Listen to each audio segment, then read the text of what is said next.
Hello, everybody, and welcome to another edition of Pollock and Thurston. I am John Pollock, joined by the esteemed leader of the Wrestlenomics empire and the winner of the post-wrestling G1 Climax contest E-Block, the man that was sweating bullets a few weeks ago as the G1 began and slowly making his climb from worst to first, Brandon Thurston. I thought it was all over, but Gato had a good plan, and I should have trusted in him all along, and I did. I did win. I'm not sure what I've won yet. I've been emailing the post wrestling offices to see what my prize is, but I'm waiting to hear back soon. I'm sure it'll be something exciting.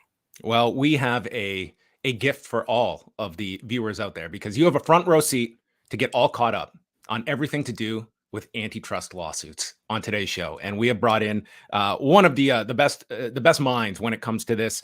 He is a lawyer out of British Columbia, a man that I have spoken with at length in the past. It's great to have him on Pollock and Thurston. He is Erik Magraken, who is going to make sense of such a seismic story that has been going on for nearly 9 years. Erik, thanks so much for joining us today. Hey, John, thanks for having me on. I think you're trolling your audience by telling them antitrust law is something to be excited about. Oh, this is... But I'll do my best to chat about this stuff. You know, I think Erik is on top of things, though, because not only can you follow the man on X, but you can also follow Erik Magraken on TikTok. And I think that is the language to convey this with, Erik, because I mean, your 2-minute breakdown of the antitrust suit. I don't know what it says about the people out there that's about what they can stomach, but I think that is a language that it does communicate with people in very, very complex stories that can be boiled down to what is at the heart of the issue here. Yeah, and I promise I won't dance on TikTok if you do follow me there, so you folks are safe. Yeah, that's if the treble damages come through. That'll be the Erik Magraken dance that we get on TikTok. But I mean, for somebody that might be listening to this discussion and is aware of this antitrust suit, this goes all the way back to 2014. What would you say is at the heart of the matter on behalf of these fighters that have launched this suit? What are their main grievances that have been at the forefront of this lawsuit? Yeah. So what I'll start with is actually why last week was such big news, which Sure. is the lawsuit, the antitrust lawsuit is basically a handful of fighters suing the UFC, saying they've been up to some pretty nasty business practices and that's been harming fighters. But last week that lawsuit got certified. So it went from a handful of fighters suing the UFC to over 1,200 fighters suing the UFC. And there's a bit of confusion about this. The way it works is there's a definition of who's now suing the UFC. Basically, everybody that fought from 2010 to 2017, with a few exceptions. But all those men and women are now automatically part of the lawsuit. They don't have to do a single thing. They don't have to call a lawyer. They don't have to file a document in court. They're now suing the UFC. And so in the simplest of terms, the UFC's risk just went through the roof, because if they were liable to a handful of fighters, they'd have to pay out some money, maybe a few $100,000, maybe a couple million. But now the damages they're potentially on the hook for is in the billions. So if these 1,200 fighters succeed, the UFC could be looking at massive, massive damages. And that's why last week's news is such a big deal in combat sports. When it comes to the certification last week, I mean, that has been, I think, frustrating on some people's part, is that, and maybe it kind of does underscore a lot of the maybe even unspoken power that is out there, that so few fighters have been coming to the forefront of this. So few that were attached to the initial lawsuit. We saw with the Project Spearhead a number of years ago that they struggled to get fighters. And this is almost a way that these fighters, they don't have to do anything here to be part of this suit at this point. Yeah, that's right. And you know, like, they don't have to put their name out publicly. They don't have to worry about the backlash that's coming from the UFC. So it's a really powerful tool that these fighters used, that their lawyers used as well. And it's major progress, because very few lawsuits get this far. So it's not just some frivolous court filing. The judge basically went through all of the evidence, really analyzed it, and said, look, it looks like the fighters have a legitimate beef with the UFC, and it looks like they have the evidence to back it up. So, you know, it's major progress here. So this thing's just gotten a lot more real. And when I look at the stock price of Endeavor, which is the parent company of UFC and of WWE, which is going to become merged with UFC pretty soon, it looks like the stock price hasn't responded to this, but it sounds like they could be liable for millions. Is the risk not that big, or is just there a settlement more likely, or is the stock price just not accounting for what's happening? Yeah, I don't know the answer, Brandon. I did the same thing though. I actually looked to see if that stock was plummeting or not. When they structured their recent sales, I don't know who holds the bag on the liability, right? I don't know if the Fertitas hold the bag or if that transferred to the new company. I have no idea who's responsible for the damages that might have to get paid out. But to me, the big story isn't even the dollar figure, like billions. That's a scary number. Mm-hmm. But the UFC could afford billions, or they could at least get the financing to help them pay the billions. The bigger story, I think, in the lawsuit is that the fighters are seeking an injunction as well. So they're basically saying, look, you did all these nasty things that harmed fighters for all these years, but you're still doing all these nasty things that are still harming fighters today. And so one of the remedies the fighters are seeking is an injunction stopping the UFC from using some of these heavy-handed business practices. And if you combine those two things, you get a judgment where you have to pay hundreds of millions or billions, plus you can't do what you've been doing all these years. That undoes the UFC's market stranglehold. That's going to make it easier for other promoters to compete with them. That's going to make fighter pay go through the roof. And if you're a stockholder thinking the story is going to just carry on forever the way it is, I don't think that's a risk-free thing. I think if you do hold stock, you can't be nearly as assured that the gravy train is going to carry on the way it has been all these years, because this lawsuit's creating real risk for the company. And as you said, that since it's been certified, now 1,200 UFC fighters are included in this lawsuit. Is it true that like some of them can opt out? And if so, I was wondering if maybe there's pressure, especially with current fighters or fighters who want to fight for UFC in the future. Is there like pressure on them to opt out so that they maintain a good relationship with UFC? Yeah, that'll be interesting to see how it plays out. Like, I don't know if there's pressure. It's much easier to stay in than have to opt in, right? So since they don't have to do anything, there's really no pressure on them in making a decision. But look at the class period, 2010 to 2017. Most of these men and women aren't in the UFC anymore. So I don't Mm-hmm. know. I don't know what kind of pressure the UFC could put on them other than, hey, don't you want to stay in our good books for whatever, the Hall of Fame, or for the way we promote your old fights. But I don't think the UFC really has leverage over the class that was certified. So I personally wouldn't expect seeing a whole bunch of people opting out. I think most fighters behind the scenes are very happy that they're part of this class action now, and that they don't have to put their neck on the line publicly to do so. It would almost be a very interesting exercise if you were to have a cluster of fighters that are still eligible with the UFC in their careers opting out, and supplying a reason as to why would you be opting out of this. Like, it almost, again, like it backs up the market power that a UFC has, that even if not directly pressuring these fighters, there's an indirect pressure that you don't want to upset the industry leader by being attached to a lawsuit like this. Like, to me, it would only strengthen the case if you saw even like 5% of fighters opt out of what could be, as you said, millions in the terms of damages that would trickle down to them. Yeah, there's really no upside to a fighter opting out of this lawsuit. Again, I'd be surprised. I mean, crazy stuff happens in the world, and MMA is no exception. So maybe the odd person here and there might opt out and might make a show of it, but I don't think there's going to be any floodgates opening of fighters leaving the lawsuit, and that really speaks for itself, right? Even though fighters don't want to publicly organize, they've been reluctant to do that. The fact that all of them are more than happy to be part of this lawsuit, I think, speaks volumes about fighters' real feelings about how they've been treated by the industry over the years. And what have you observed of the evolution of UFC fighter contracts during the period of this suit? The main one that comes to mind is Francis Ngannou and his ability to get out of his UFC contract as UFC heavyweight champion. Would you like what have been the reactionary procedures from the UFC in the wake of this suit over the last number of years?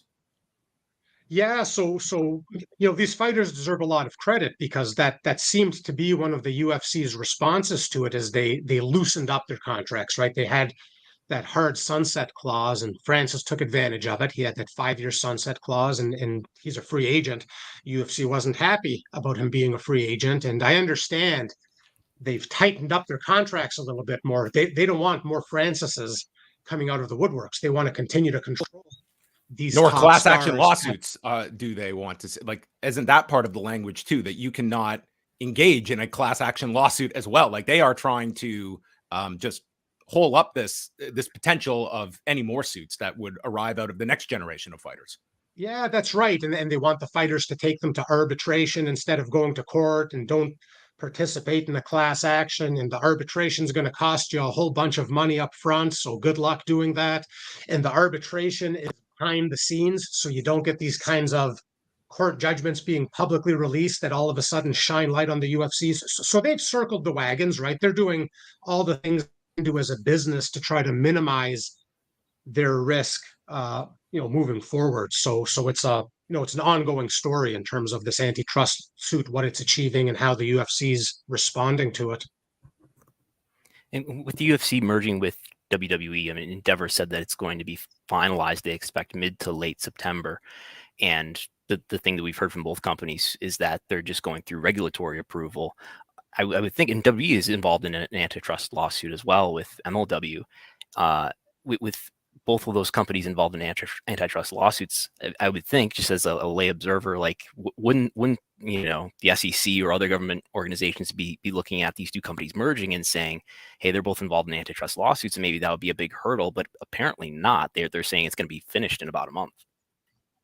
Yeah, like people will say back when the UFC acquired Strikeforce that should have been a monopolistic concern. And I know some regulators looked at it, but it didn't go anywhere. Mm-hmm. And this judge has a real problem with that. Like this judge basically says, hey, that's one of the things the UFC did that really put them in this monopsony position that they enjoy. And I agree. Now you look at the WWE merger, it's more power in that sports entertainment world with some crossover between those companies. But my joke was these companies are merging just in time to find out they both might be illegal monopsonies as well. So I don't know if the federal government is going to stop it from happening, but the federal judiciary might. There might be more legs to the WWE lawsuit now that this UFC lawsuit has gone as far as it has. One of the excerpts from Judge Boulware's ruling last week included this example. The record establishes that undermining competitors was important to Zuffa leadership and an essential part of its strategy to establish market dominance. This is evidence, for example, in a February 2014 text message discussion between Mr. Dana White and Mr. Lorenzo Fertitta regarding re-signing fighter Gilbert Melendez. Melendez's contract with Zuffa was ending, and he had come to an agreement with competitor Bellator. Regarding that contract, Fertitta texted White, quote, "We gotta keep taking these fuckers oxygen till they tap out. We have sacrificed too much to let anyone get traction now," end quote. At his deposition, Mr. Lorenzo Fertitta confirmed that the term fuckers referred to Bellator, while the oxygen referred to fighters Gilbert Melendez and another fighter, Eddie Alvarez, both of which Bellator was attempting to recruit. So appreciate the context that Lorenzo Fertitta put that into. The kind of high comedy that only legal stories can provide. Yes. I mean, you have gone through this.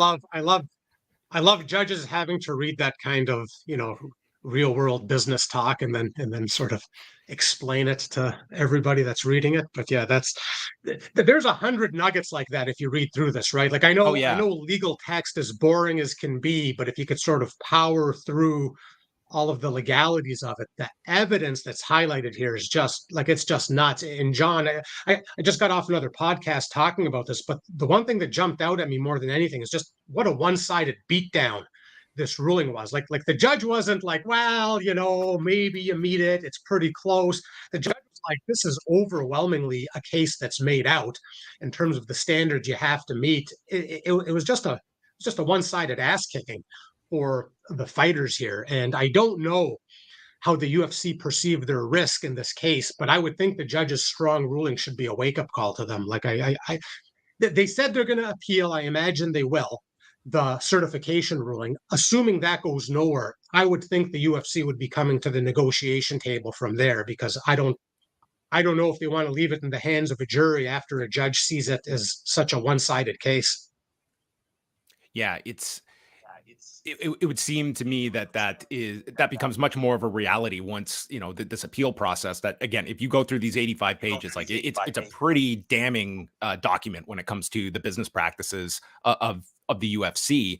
And then once we're getting to the table, I mean, for this group, like, they are 9 years into this. Like, do you feel that, like, a settlement is inevitable in this kind of a situation? Can you see this going further beyond that? I mean, these are very, very deep waters that this group has been swimming into over the last 9 years. Is a settlement the most realistic outcome you can look at when it gets to, like, this level of those deep waters? Yeah, so I've been suing people for 20 years, and I can tell you settlement is almost always something worth exploring, right? Because litigation is risky. Even if you think you got it in the bag, you don't always have it in the bag. Juries are unpredictable. There's a famous NFL antitrust lawsuit that went to jury trial years ago, and the jury said, "Yep, NFL, you guys did some dirty, dirty stuff. We award the athletes $1." Yes. And antitrust law triples the damages. So the NFL had to pay $3 cool to those athletes. So you never know what a jury's going to do with this. But yeah, I would think that the UFC now has real incentive to come to the table. I have no inside knowledge about the fighters involved or what their views are or what they want. But I would personally believe they mean what they say when they're looking not just for money, but they're looking for some structural change in how the UFC does business. Otherwise, in 10 years, it's going to be the same old story all over again, which is fighters are receiving crumbs in terms of pennies on the dollar, and the UFC is ever strengthening their position in the sport. Like this lawsuit ends with evidence from years ago. But look at now what the UFC is doing with the feeder leagues, like with the Dana White Contender Series. So you get the regional promoters put their best guy, not even to the UFC, but now just to that in-between Dana White Contender Series that they own, and then they gatekeep from there. So they've got that market down. I mean, all the way to the lowest levels in the United States and in Canada to some extent. So I think the fighters are looking for change. I imagine there's going to be something more than just dollars at play in the negotiating room, and that'd be a fun room to be in, just to see if they could bridge that gap. As we wind things down here, I know you're not maybe as focused as much on the WWE side of things, but do you feel that the outcome of this suit is going to be at all mirrored on, it's a very similar business setup between the UFC and WWE, very, very similar businesses outside of one being pro wrestling and one being mixed martial arts, that it's going to, a lot of eyes from the pro wrestling side of things are watching the outcome of this suit, because you could argue WWE has even more restrictions when it comes to their course of business and the lack of freedom that professional wrestlers enjoy in that company. Yeah, and so I do have to confess to your audience, I don't follow the business side of wrestling nearly as much, but I think you're right. The UFC built their empire by basically borrowing the business practices of the WWE. There's no secret there, right? These contracts are modeled after wrestling contracts, and the UFC ended up, rocketing into this real position of basically a market monopoly. And the WWE enjoys that as well. I don't know the numbers nearly as well, but in terms of talent wrapped up and in terms of revenue generated, do they make similar money to Zuffa in the UFC? Like the UFC basically makes probably 90 a cents smaller on the percentage. dollar. Yeah. There's a little more competition there in terms of where the dollars are going, or is it in the ballpark? I would think it's with WWE made in 2022 about $1.3 billion in revenue. And they have maybe 200 wrestlers under contract. I would think it's got to be under 10% of the revenue that's going to talent. Right. Yeah. And in terms of competitors to WWE, how much of the market do those guys have sewn up in terms of dollars generated compared to WWE? Like, are they a behemoth? in their defense, so AEW is number 2, and they probably generated about $100 million in revenue in the same year. So that's like less than a tenth. But there is competition between AEW and WWE for talent, for sure.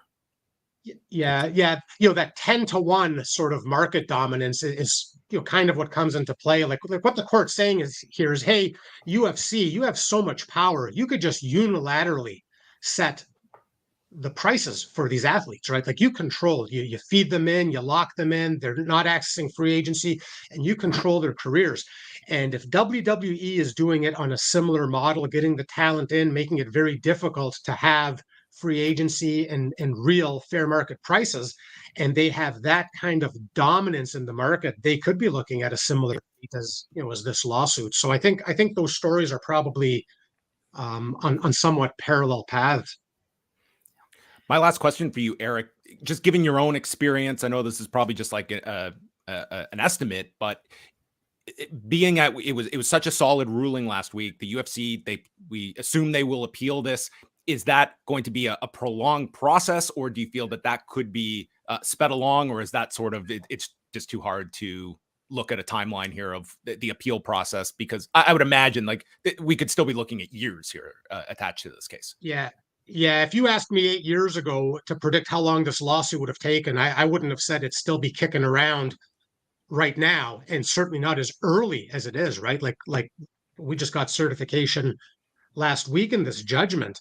But yeah, the appeal process won't take nearly as long as the ruling for certification. Like this judge basically said he was going to certify 2.5 years ago, and then nothing happened. That was an unusual delay. These lawsuits are slow at the best of times, but there's been antitrust lawsuits in the States that went from beginning all the way to trial in the time this one was just waiting for certification. So I don't think you're going to be looking at the kind of delay it's had in the past, but who the hell knows is the short answer. If I had to guess, you're probably looking at a couple of years before this thing gets in front of a jury. Well, we hope, Erik, that you will be running your TikTok and hopefully can come back on in the years to come. We really appreciate reporters such as yourself. John Nash have been at the forefront of conveying a lot of this, and this is my real final question. Have you sensed among fans of the sport that there's more of an appetite for this story, that fighter pay has grown as a concern? I mean, it's anecdotal for me, but it seems to be. It's certainly permeated to a larger level, just the awareness and the coverage, but it's still a story that sometimes gets, it's not as sexy as the latest exploits of a Conor McGregor, but it does feel like fighter pay is becoming more of a consistent news item that people are aware of now, and the treatment some of these fighters are under. Yeah. So, boy, it's tough to take the pulse of the public on it. Like I live in a bit of a bubble in that like who the hell follows a lawyer on Twitter? Like my world at large isn't everybody else's world at large. And the UFC does such a good job getting their talking points out, right? Like if you don't like it, don't sign the contract. Nobody has a gun to their head, and you have echelons of fans just repeating this stuff. But what I do think I've seen, just because it's not just some fighters complaining. Now that there's real things to point to, and some of these sound bites are in the media, I have seen some fans come around saying, "Boy, I thought this stuff was frivolous, but when the judge puts it that way, that makes a bit of sense to me." So, I think there is a little more sympathy for fighters, but it's always going to be politically divisive, right? You're going to have the people that love the promotion, and it's like every strike in major league sports. Oh, it's billionaires against millionaires. I don't sympathize for any of them. You get that kind of a dialogue coming. But yeah, I think now compared to 8 years ago when this was launched, there's probably more sympathy to the fighters' cause than there was a decade ago. You can follow all of Erik's work at combatsportslaw.com as well. Erik Magraken on X/Twitter, and of course on TikTok as well. So Erik, I want to thank you so much for joining us and bringing everyone up to speed. This is a super important story, and it was a major step forward last week that we might look back on years from now as a turning point in this entire case. Yeah, no, thank you guys for having me on, and anytime. Appreciate you guys covering it because it is important, and glad you guys are giving it attention. Thanks a lot, Erik. We'll talk soon. Thanks, Erik. Cheers. Erik Magraken, everyone, catching us up on the UFC antitrust suit. And I think it dovetails very much Brandon, as you mentioned, into the WWE antitrust suit that MLW has filed. And there was just a response this week by WWE where, cover your ears, they did admit that pro wrestling is predetermined. They did. If I were reporting on this for a mainstream news outlet, that stood out to me as the thing that I would, write about first, of course. Yes. I went through this. This is not as lengthy as the UFC ruling, but nonetheless, it was WWE essentially admitting to things ranging from pro wrestling being predetermined, that they are known as a form of sports entertainment, to the fact that they allowed Jerry McDevitt to be interviewed on Dark Side of the Ring, and then numbered at like number 100. They did note, and by the way, Stephanie did talk to a Tubi executive. They did admit to being a professional wrestling organization too, which I also thought was noteworthy. That's right. Clearly, someone is on a medical leave right now, and that did not cross his desk. But yes, this was. Why don't you explain what is significant about the date, August 9th, 2021, and why Stephanie McMahon speaking to a Tubi executive on that date is worth being noted in this lawsuit? So, according to MLW, they were on the eve of announcing a new media deal with Tubi to air MLW programming on Tubi. And what's Tubi? Tubi is a Fox-owned fast streaming service. So it is a free ad-supported streaming television service that anybody in the United States, I don't know what the availability is internationally, but anybody in the United States can watch it for free. It's just got ads on it that's generating revenue for it. And they were going to be on Tubi. They were going to announce it, according to MLW, the next day. And with, I guess, several media outlets kind of given the heads up, I guess, were some kind of embargoed. I for transparency, I was not one of those media, but it sounds like some were like aware that this was going to be announced on August the 10th. So this is as late as an 11th hour killer on a deal as you could possibly get. This phone call comes, and then Tubi pulls out the night before the press releases to go out. Yeah, and according to MLW, Stephanie McMahon, who was working for WB at the time, called a Tubi executive and pressured Tubi to not do the deal, to kill the deal because of the relationship between Fox and WWE, obviously over SmackDown. And WWE denies. There's a number of allegations. We're not even, getting to the tip of the iceberg on the allegations that are in MLW's complaint, but that's one of them, that they interfered with this deal that MLW was going to make, and WWE answered all of these allegations, largely denying everything, but did admit that Stephanie McMahon spoke with a Tubi executive on that day. It denies that she pressured a Tubi executive to kill the deal, but admitting that there was a conversation there. Yeah, which would naturally extend to. No, it would be very hard to discredit that the call took place, but I guess the next follow-up is, can it be proven what was said on the call? And if that's just, that becomes like the next step of, one side is going to allege one thing and one side is probably going to deny that. It'd be interesting to know. I'm just trying to imagine what the motivation would have been for Stephanie to call other than to kill the deal. Maybe she's a loyal Fusion viewer and she just called and said she's excited. I don't know about the long-term booking of Fusion.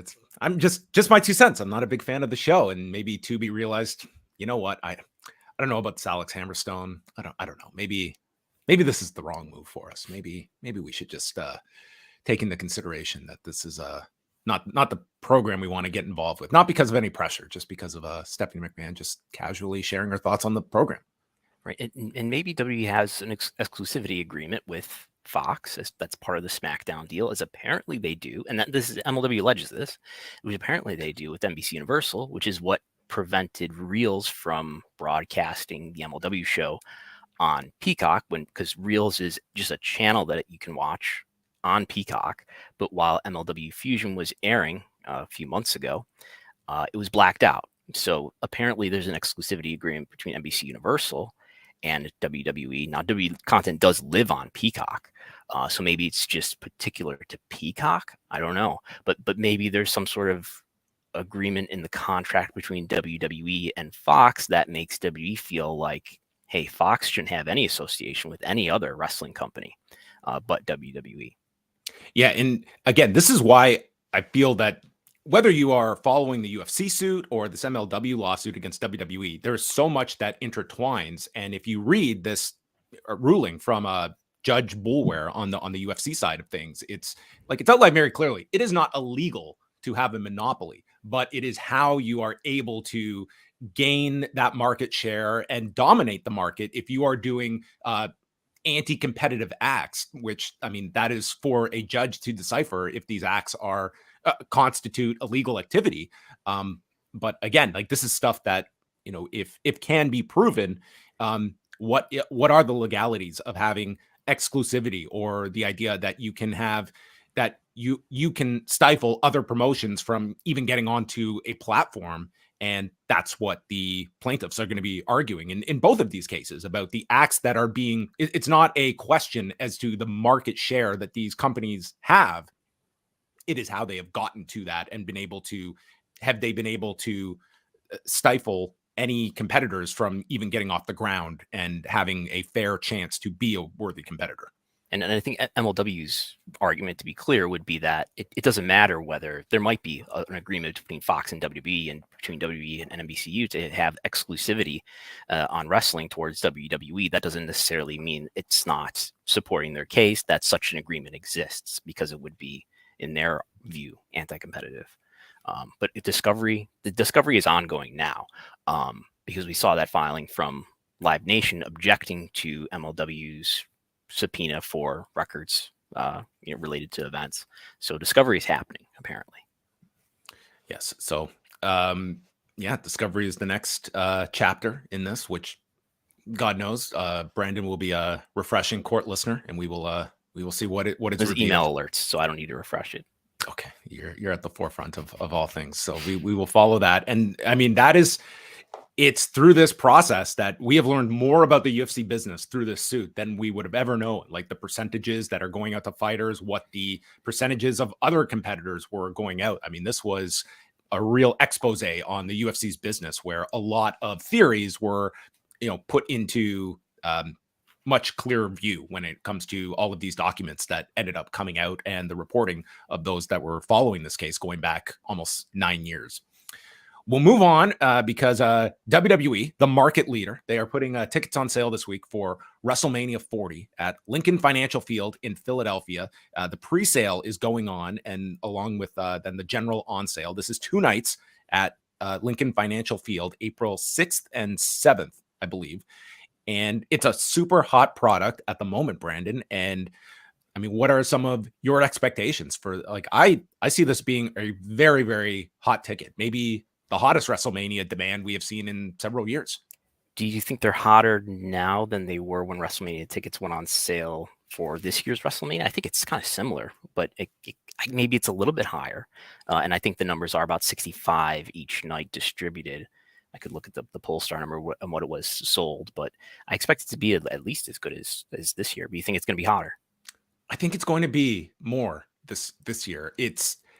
I just feel just where we have seen live event attendance going, and overall, I think people also have even a clearer view of sort of like the big picture direction around Roman Reigns and Cody. I would say at minimum comparable to LA that you're going to have for Philadelphia next year. So I'm very interested to see how well they get off to ticket sales this week.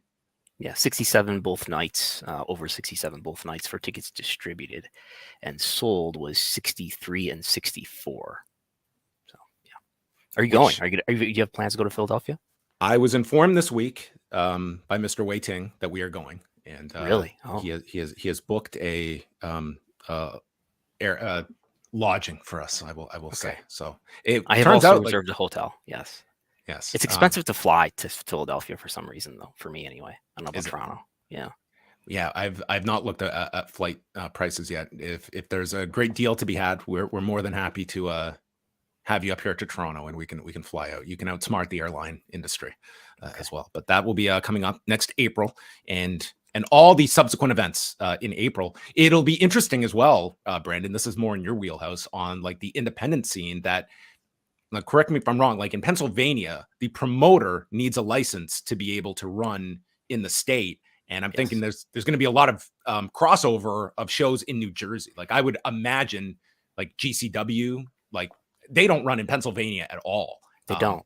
I could see them just staying put in New Jersey, in Atlantic City, which is not too far of a distance to go if you're. It's not Pennsylvania, not a very expensive state to be licensed in relative to New York. In my experience, you know, you have to pay a promoter's fee, and I think you have to have a bond. But there aren't the hurdles to jump over that there are in some other states. Yeah, I guess it's just the question of if. Like a GCW, like why don't they ever run in Philadelphia? It's like, is it enough of a deterrent for people that they will just run elsewhere? And also just the available venues. Like you can only put so many holds on the 2300 arena. And I don't know how many similar sized venues there are to an arena like that are going to be available for your many, many independent companies that I'm sure will be descending on Philadelphia. Right. And probably all those same independent companies praying that they don't have to board a flight to London to book cards the next year. That would be very cost prohibitive, I would imagine, for many companies. Because there's the rumor is maybe Minneapolis, maybe Minnesota for the year after that. But I would think if London's going to get it, I would think it would not be the following year, 2026, but maybe in 2027 at the earliest. Well, John Cena might have to. Are you saying he might have to do another promo? I guess that was way ahead, and I think it was just it's a leverage. Even if London doesn't get it, there's others that maybe feel urgency to bid more strongly. Who knows? Yeah, obviously we're not in London, but that seemed to be if the idea was to create like such a rabid demand for WrestleMania, I don't see like that wave really extended too much out of Money in the Bank, other than for maybe a 24-hour period, and then it was okay. Well, we're moving on. Yeah, I think Nick Khan booked that segment.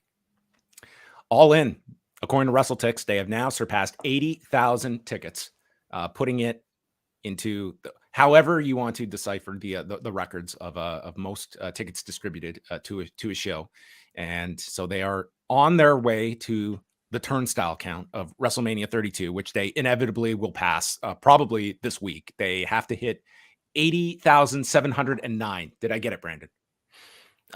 You're probably right. I did a chart here showing if we just assume a linear trend, which I imagine it's going to accelerate in the final days before, but they're on track to hit 83,000 in distributed. And in terms of paid, this is according to WrestleTix estimates only, but in terms of paid, they're on track to hit at least I would say 76,000 paid. But again, you might expect acceleration in the final days before the show.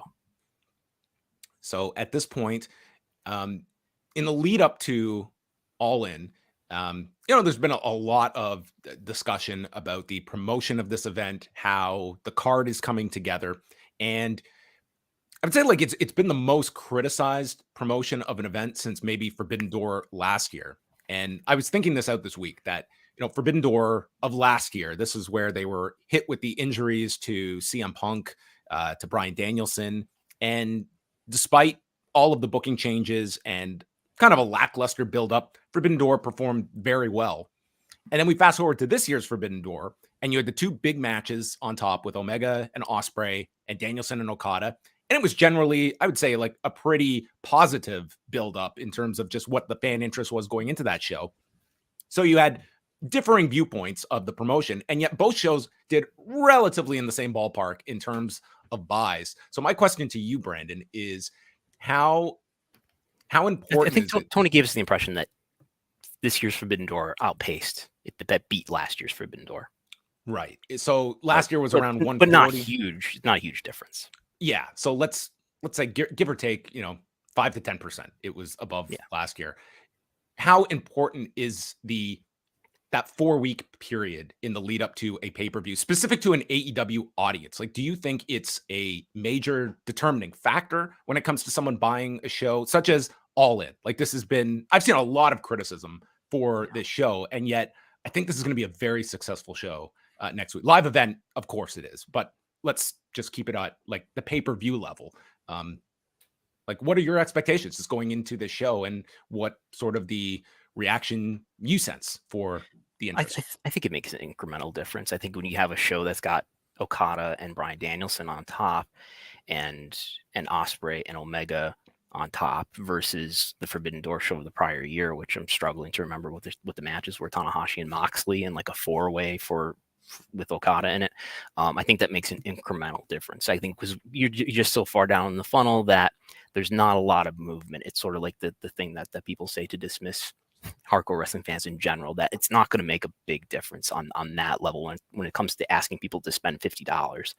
The unusual factors here are that you have another pay-per-view the following week, and this is going to be a historic show. Whatever the attendance is going to be a historic show. I think there's something far bigger though at stake in terms of AEW being able to create a brand that is their WrestleMania brand. But it really has to be a really well-received show, and the criticism that I think is valid is that this should have been a monstrously promoted show, but it's just another show, another big show, but it's just another pay-per-view. Yeah, and don't get me wrong, I think that there have certainly been fumbles here in this lead up, where I think that, to me, the biggest drawing aspect of this show is the idea of this show, much like it was the idea of the first All In, the idea of ROH and New Japan running MSG. History. Exactly. It's like you're buying something that is going to be historically significant.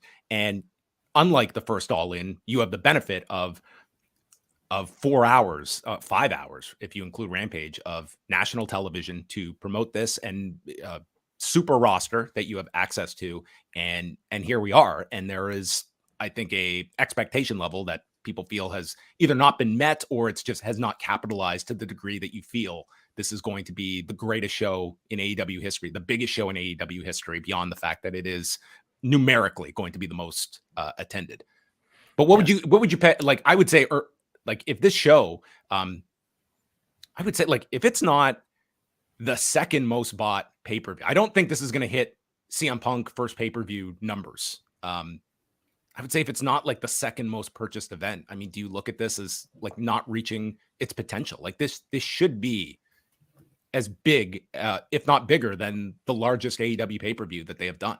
And I can't say for sure that they will be anywhere near that. I'm looking at what the other, because we know that the All Out 2021 pay-per-view that did 215 over 200,000 buys. We can say I have it at 215. And I agree. I don't see this show doing that number, unless we're in for just a real surprise of people that just want to see this really significant big stadium show. But I feel like that's what this show should be. Like, this should be the show. So 175 is the second biggest. That's Revolution 2022. I don't think it's coming anywhere near that. Then I'd be disappointed with that if it doesn't hit 175. Yeah, I mean, you can still make a big brand. I mean, go back, WrestleMania 13 had a disappointing number and all that in its time, and I think it might have underperformed the others. As it's a time when the WrestleMania brand was pretty weak. It's the weakest it had been in its history, and you can always rekindle that brand later. But what better time to do it than in front of whatever the number is, 80,000 people, and all the media power that goes with that, and marketing power that you can get out of that. I wanted to look at too, if we can, the what is the number that it has to hit? And to be clear, I've heard people talk about this could be the biggest show of all time, and including in terms of gate. It will not be the biggest show nearly in terms of gate. The biggest show ever in terms of gate is WrestleMania 32, $17 million at the time, and if you put it up to today's dollars, it's like $20 million today. So it's not going to come anywhere near that. There's like every WrestleMania show of modern history. You don't see a last minute surge and $10 million just falls into their lap. That's not going to happen. No, I was talking to Josh Nason yesterday. Maybe Tony Khan can sell $1 million seats and he can beat it that way. Those Ticketmaster Platinum seats.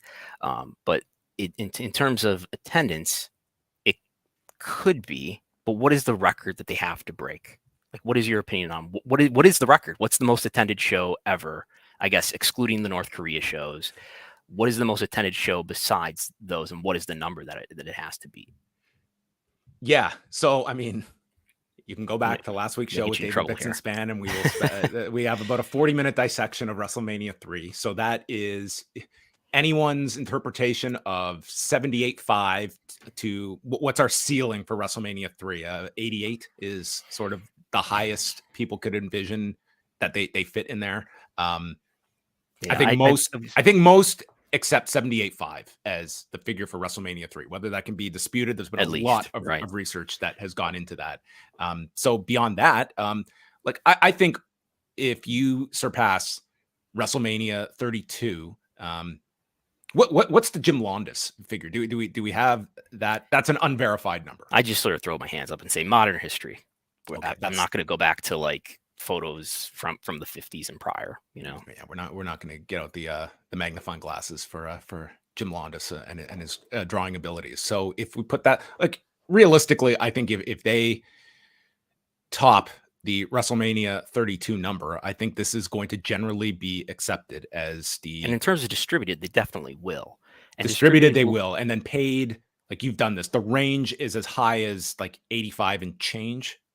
Yeah. So what I have on the screen here for people watching in video is this is basically my belief and opinion. Nobody else's necessarily, but like as of today, so 80,709 is WrestleMania 32, and I think the paid is somewhere between 76 and 83. It could be wider, but I'll relieve everybody from hearing a bunch of math. But the range is a little bit wider, but it's a little bit more likely that the range is closer to the median. So it's somewhere between, I think, 76 and 83,000 paid.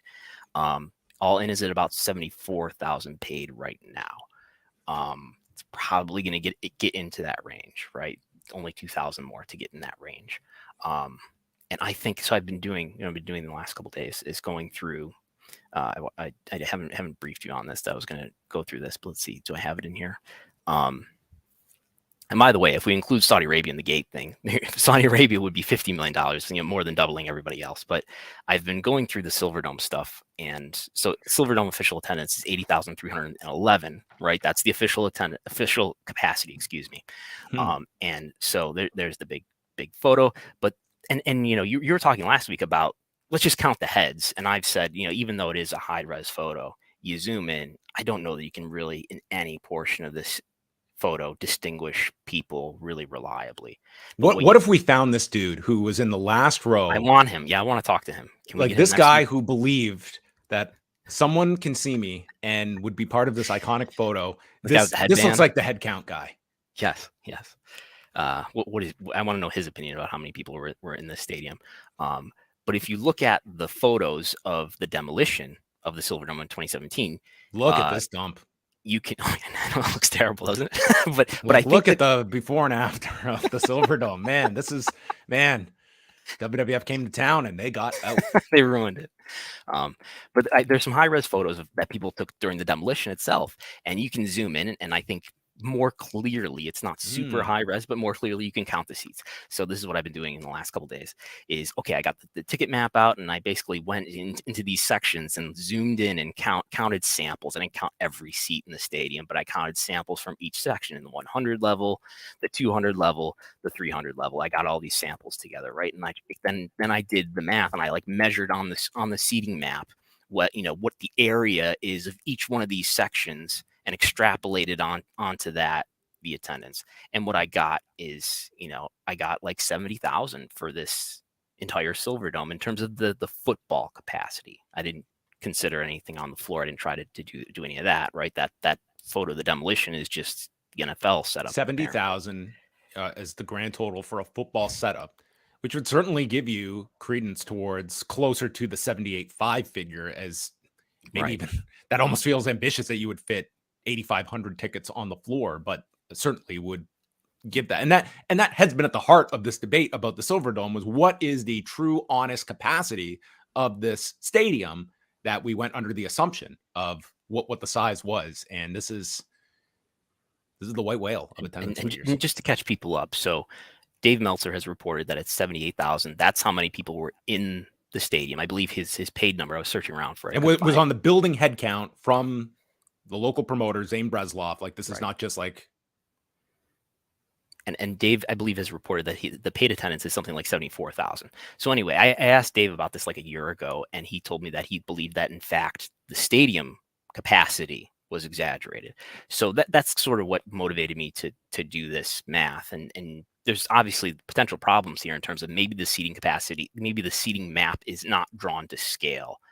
It seems like it's a CAD drawing though, so I kind of think it is, but who knows? And I don't think there were any renovations between 1987 and 2017 that would drastically change the capacity. I've searched and I haven't found anything like that. If anybody's aware of any of this, let me know. But this would lend credibility to the notion that maybe what really wasn't 80,000 instead of 70,000. But yeah, John has left.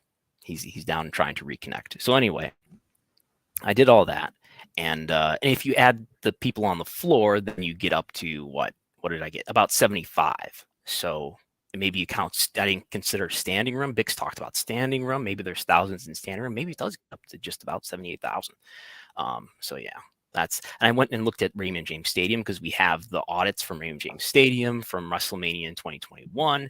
And I was trying to look at, like, are there NFL stadiums that are just exaggerating their capacity across the board? And long story short, Raymond James Stadium looks to be accurate based on what I see in the ticket audit, based on what they say is their official capacity of 65,000. But yeah, I've talked to Bix about it. He still, presents the notion that, hey, look, the Silverdome website, after it was done being the home of the Lions, they were still renting it out, and they were showing on their official website well into the 2000s that the capacity was 83,000 and change. So I'm in an epistemological crisis here, but I am more swayed that maybe it really was 78,000.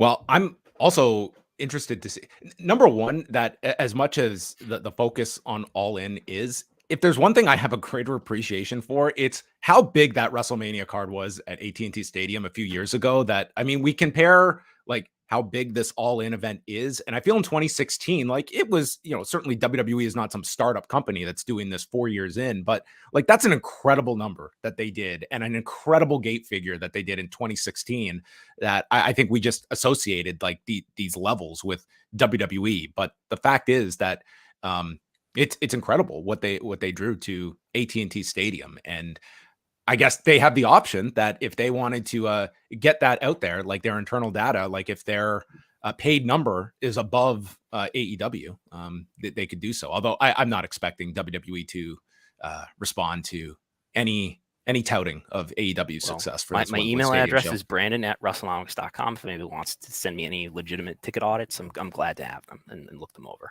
Yes, WWE can also text Brandon Thurston as well. Yes.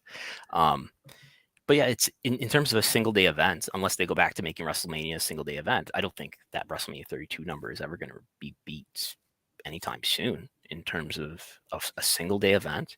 And with inflation, that's an enormous number that they did. In today's money, it's like $22 million. A huge figure. Triple H and Roman Reigns.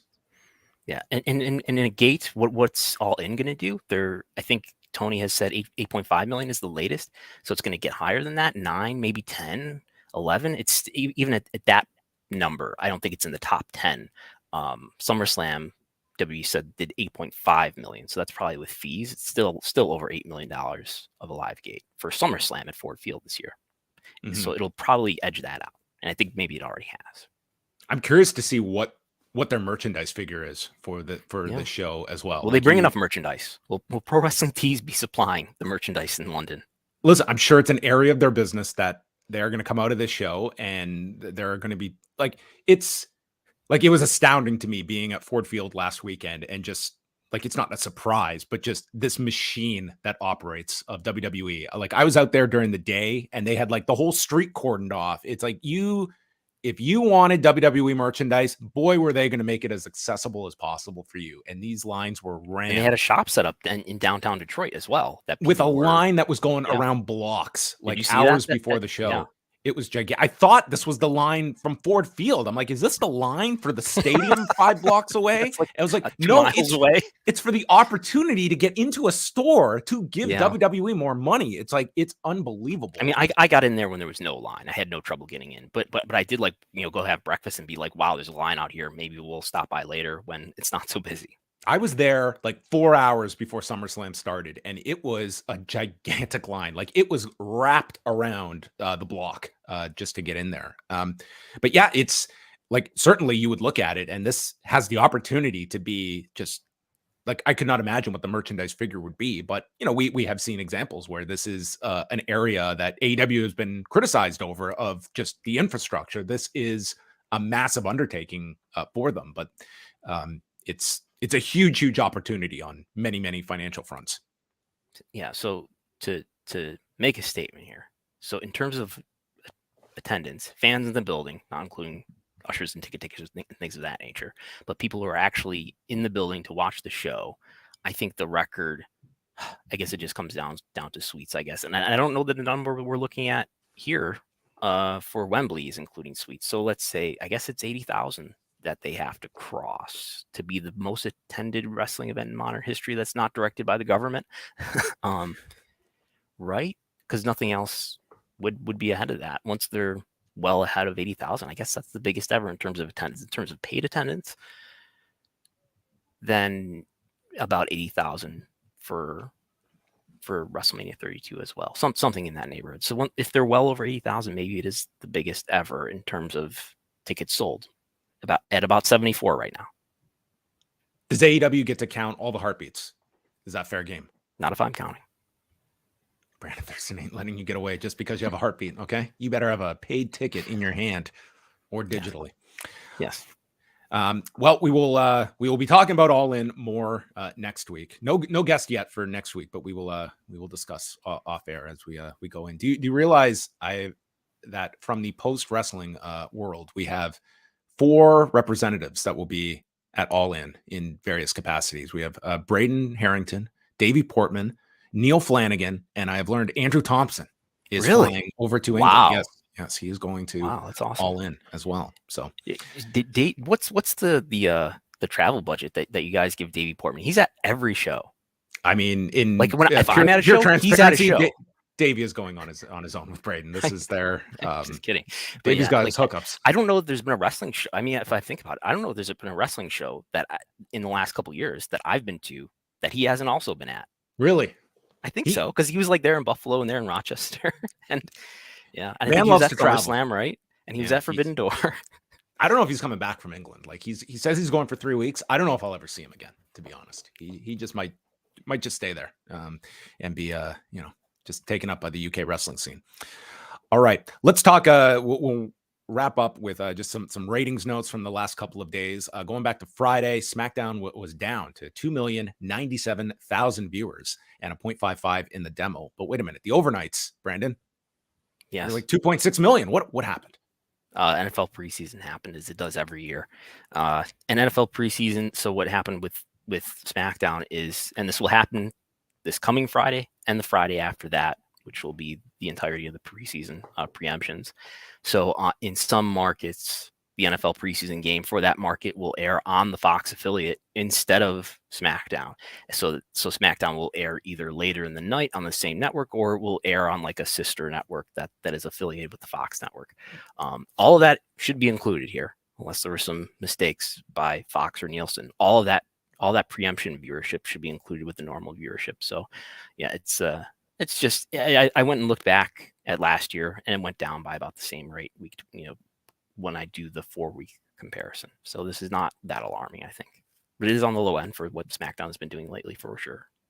This Friday is pretty big show. They have over 13,500 tickets out for Toronto with Edge versus Sheamus advertised for the show. So that's got to be one of their biggest televised attendance figures of the year. I mean, that's a gigantic number they have for Toronto. And the big segment on SmackDown was Hail to the Chief, and the 18 to 49 audience, they hailed to the Chief. Look at that. Huge. A 24% increase from the prior quarter in 18 to 49, 15% jump in overall viewership. So, I mean, for all the negativity coming off of that finish at SummerSlam, like this is still a red hot story for the company as they move forward. Yeah, if the bloodline stuff has jumped the shark, I mean, this quarter hour is not supportive of that. This segment just jumped. It went from a 0.52 P1849 rating in the prior quarter, 0.52 to a 0.65. I mean, a 24% increase, which is, I looked at the big spreadsheet of all the quarter to quarter changes. This is like for SmackDown, I think it's among the top 5 of the last 2 years or so. Huge. Collision on Saturday night, not going against SummerSlam, was up 10% in viewers and 36% in the 18 to 49 demo, doing 476,000 and a 0.17, with the show featuring CM Punk and FTR challenging the House of Black for the AEW Trios Championships. And then I would have been curious what the overrun would have done if they just kept the cameras rolling for CM Punk's post-show address of the crowd. They should really do that. I mean, that's apparently where all the consequential stuff happens. Do you? I am purposely avoiding the CM Punk drama discussion, but do you see that having any impact? No idea what you're talking about. I haven't heard of any of that stuff. Oh, you just nothing. He went to go buy a CM Punk action figure, and all he could find were Hangman ones. That's it. I saw John Cena has confirmed that there is at his local Target a Hangman figure that is on the rack, warming it up. Okay, the peg warmer. Do you see that having any numerical effect on AEW of seeing, will this be addressed on television? Is this a story that has any impact? I think there will be none. But do you see any positive or negative from this in terms of a response from the audience of that being the key talking point coming out of the weekend?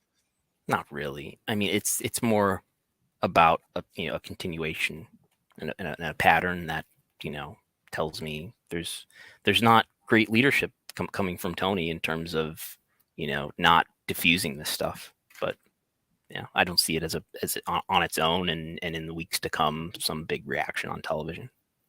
Are we going to get back-to-back Tony Khan conference calls over the next 2 weeks? It's a good question. We'll see if he's going to get back-to-backs for the two. And any other significant, like the Collision number, I mean, it was not great. It was not it was on the lower end of Collision numbers. It was up from SummerSlam, but I mean, clearly SummerSlam had a big effect on the Collision number. It was not the bounce back that I expected, especially considering that it was a semi-big main event that you had of, again, it's Punk, it's FTR. It's not as though, again, you're going into this Saturday and we will see, like, this is essentially your, I guess, second to last Collision, because next week will be a Collision taped show that they will have. So this is the second time we'll see what a taped edition of Collision has after the Hamilton show that was taped. If you're looking for excuses, there was NFL preseason on the NFL network, and I imagine on affiliates too in network, but yeah. Welcome to the fall season. This is what you're going to be looking at once it's only going to get worse from games here. Take over. Like, this is where Collision is going to be getting into the more significant competition once we get fully into like college season. And again, it's once a month, like how much does a Payback take out of Collision versus a SummerSlam, and as well the like big UFC shows. They're up against another pay-per-view set of prelims this weekend as well for the card in Boston. And then the last one is Raw from Monday night. They did 1,757,000 viewers and a 0.55 in the 18 to 49 demo. And this was headlined by Cody Rhodes against Finn Balor and the big rematch between Becky Lynch and Trish Stratus that ended in a double count out. But number one for the night once again on cable. Yes. Beating everything on broadcast too, I believe. It's a normal rating. Yeah, there wasn't. But, great rank, but not great competition either. And on the Canadian side, it's worth noting that this past Friday's SmackDown and Monday's Raw were both the most watched editions of those shows since the shows following WrestleMania. So they did very well in Canada. You would think that extends to SmackDown this week with a big match from Toronto, and you have Edge in probably a multi-segment match with Sheamus as well. But they did, like, for context, SmackDown did 242,000 viewers on Friday, and Raw did 314,000 viewers. They were the number one sports program on Monday night, although there was no Toronto Blue Jays game, which typically always beats them. But they were number one on Monday night. So there you have it. The latest and greatest from television ratings, news, and notes. And Brandon, if you don't have anything else, I think everyone is now up to speed on the pro wrestling industry, and they are as confused as ever about WrestleMania 3, but I give you all the credit in the world for your deep dive and finding your 2017 template to extrapolate a real stadium. If this thing had not been imploded, I think I'd go on a road trip to Pontiac and just ask to go in, and I'd just go seat by seat. Just put a Yeah, sticker on each one and count. And right. just work It's backwards. yeah. I don't think I have the seating map thing right out there. I did take I downloaded a very expensive computer aided drawing program called Microsoft PowerPoint to do this. So I'm not like I'm just trying to find out what it is. I'm not saying this is necessarily definitive. And I did send out the tweet earlier today. If anybody has ever heard of any, and I need news articles here, not just an anecdote, but like any news articles of disputes about what the capacity of any of the NFL stadiums are. Is that a normal thing, as Dave said it was, at least at the time, maybe the 80s and 90s, maybe it was. I'm looking for evidence of that. And I did break out a protractor for this. I had to revisit I was my curious my the protractor, if this was your edition or if this came on the oh template. no. I had to revisit like my middle school geometry. I was doing the area of rectangles and triangles. I had to split up the irregular shapes into various combinations of rectangles and triangles. So I can, if anybody needs a tutor for their middle school geometry, I know some area formulas very well right now. Are you prepared for the answers that you are seeking, Brandon, in that could the revelation that all these stadiums and arenas that you track, that there is like a 10% inflation of the real number of seats and all of the backlog? Well, I looked at the Raymond James Stadium capacity, and that looks to be consistent with what they say the official capacity is. I could see it being something. The question is, how many Tokyo Domes are out there? These 70,000 attendances that turned out to be not quite 70,000. And this is why we need ticket audits and we need public records requests, so that we have actual records to back this stuff up, and it's not just I was told on background this is what the number is. So there you have it. I'm now in favor of site fees, because you know what, that puts you at the mercy of transparency. Site fee is about the local economy, not necessarily. It's not always going to be the case that when there's a site fee, it's going to be a government operated venue, right? But a greater probability, I would say, of having access to third parties that might be able to assist in the. I sent records requests to the city of Los Angeles, to Englewood, to the county, got nothing back. Well, you might have promoted yourself to the do not contact list for a lot of these places. So if I have to come up and sneak my way in, I will do so to help you, Brandon. We'll get to the bottom of all of this. Okay. Vixen Span has probably been banned from all these places too. So, I mean, I might be untouched at this point. So we will see. Well, if I don't hear back from Detroit, I'll let you know. Okay.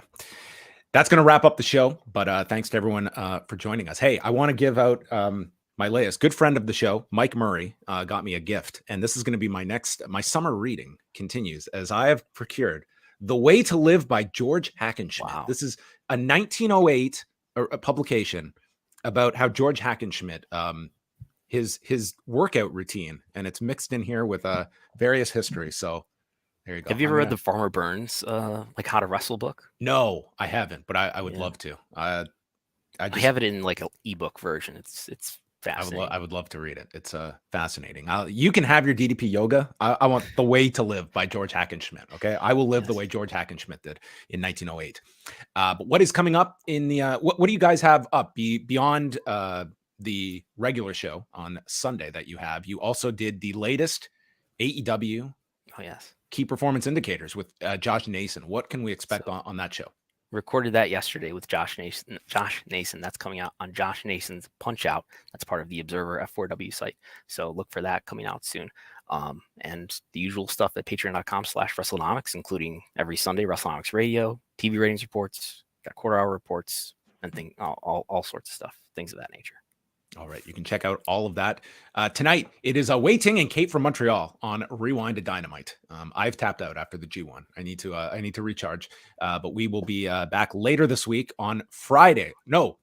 If you are a member at postwrestlingcafe.com, Wei Ting and I will be presenting our latest edition of Talk, and it's the CarCast edition, as we will talk about life, the struggle. All of it will be covered at postwrestlingcafe.com. And we're back next week heading into All In. So tune in for that. And then Brandon's on the road. He is hitting anywhere and everywhere. He's off to Chicago. He's off to Pittsburgh. Not going to London though. No. You gotta draw the line somewhere. Yes. Yeah. But I am going to Chicago and Pittsburgh the same weekend. Yes. there is, as much as I'm sure it's going to be an incredible atmosphere there live, that amount of people and the insanity that would ensue, I'm more than happy to be watching this show from this exact seat, as opposed to it would be good to be there to try to individually count every person in the stadium, to be an eyewitness there. Well, maybe we can invest in a clicker for Davey Portman, and he can do a numerical count as everyone See what we do. walks We in. would station, one reporter at each gate and try to manually count every person. Wow. Well, okay. We got to get ahead of this one. Okay. We got to imagine how would we be preparing if this was March 25th, 1987, and in a couple of days, all these people would be heading to the Silver Dome. How would we best be prepared for if you were to know what was to come over the next 35 years? Well, records requested in real time might have been possible. I mean, I don't know if the Silver Dome was government operated, but certainly by the end it was. But maybe a records request would have, at the time, shortly after the show, would have cleared this all up. Imagine that if we had Pollock and Thurston with special guest Zane Bresloff joining us on a cassette tape at the time that we would mail out to people, and they'd get the show 6 months later on a cassette with a grainy microphone, and that could have put a people would have paid for that at the time, though. That would have been huge. That would have been tape traders would have been all over it. All right, that's it for us. Go follow him at Brandon Thurston, patreon.com/Wrestlenomics, and that is it for Pollock and Thurston.